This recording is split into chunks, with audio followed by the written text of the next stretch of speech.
Hello students, NCERT maths class 10th में आप सभी का स्वागत है।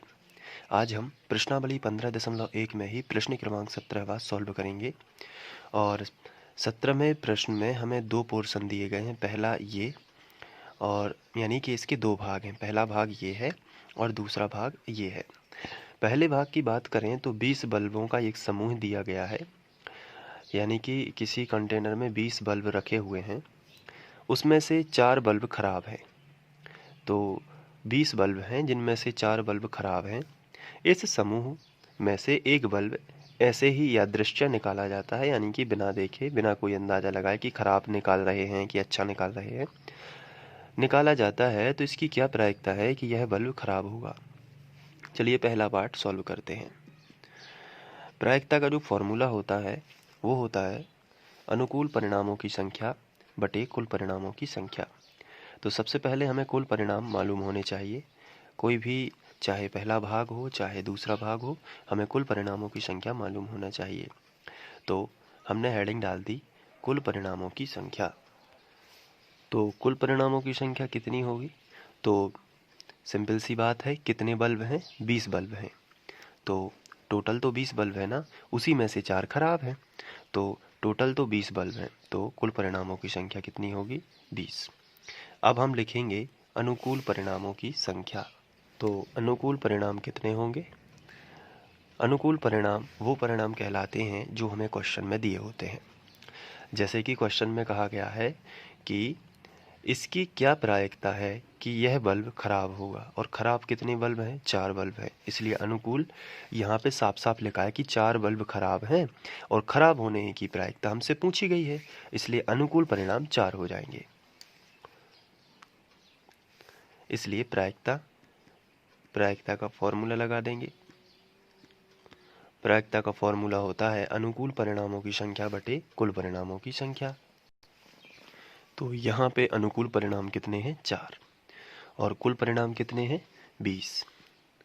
तो इस तरीके से हमने ये कैंसिल हो रहे हैं, तो और आगे कैंसिल कर दीजिए। 4 एकम 4 और 4 पाँचे 20, 1/5 आएगा। पहले हमें कुल परिणामों की संख्या लिख लेनी है।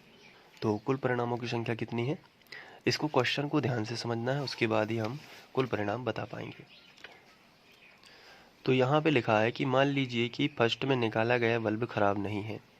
तो टोटल कितने बल्ब थे फर्स्ट की बात यदि बात करें, यानी पहले हिस्से में, तो टोटल 20 बल्ब थे।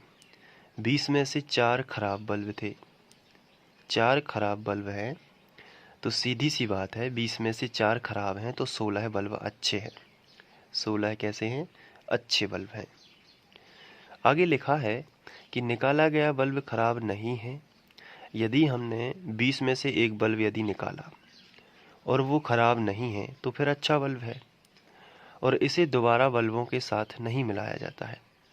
तो अगर हमने 20 में से एक बल्ब निकाल लिया है, अब इसे हम दोबारा बल्बों में नहीं मिलाएंगे, तो बल्ब केवल 19 रह जाएंगे, क्योंकि पहले 20 बल्ब थे, अब इसमें से एक हमने निकाल लिया है, तो कुल परिणाम हमारे 19 हो जाएंगे। कुल परिणाम कितने होंगे? 19, क्योंकि इसमें साफ साफ लिखा है कि इसे दोबारा बल्बों के साथ नहीं मिलाना है। अब क्वेश्चन में ये पूछा गया है कि बल्ब खराब नहीं होगा, इसकी क्या प्रायिकता है? तो बल्ब खराब नहीं होगा तो सीधी सी बात है कि वो अच्छा बल्ब होगा। तो अनुकूल परिणाम कितने होंगे? तो आप कहेंगे कि 16 होंगे, लेकिन नहीं, क्योंकि एक बल्ब निकाला है वो अच्छा बल्ब ही तो है, क्योंकि इसमें लिखा है कि निकाला गया बल्ब खराब नहीं है। तो जो बल्ब हमने 20 बल्ब थे, अब उसमें से हमने एक बल्ब निकाल के रख दिया है और दोबारा इसमें नहीं मिलाया है, और ऊपर से ये अच्छा बल्ब भी है। तो 20 बल्ब में से एक कम हो गया तो 19 कुल परिणाम हो गए, लेकिन वो अच्छा बल्ब है, इसलिए 16 में से अच्छा, कितने अच्छे बल्ब थे? 16, उसमें से एक जो निकाल के रखा है वो भी अच्छा ही है। तो फिर क्या बचेगा? यहाँ पे 15 जो होंगे अनुकूल परिणाम।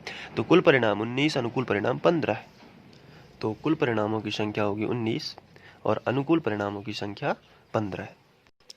इसलिए प्रायिकता बराबर अनुकूल परिणामों की संख्या, यानी कि 15 बटे कुल परिणामों की संख्या, यानी 15 बटे 19 आंसर आ जाएगा। तो इस तरीके से प्रश्न क्रमांक 17 में को सॉल्व करेंगे। चलिए बढ़ते हैं आगे। Thank you.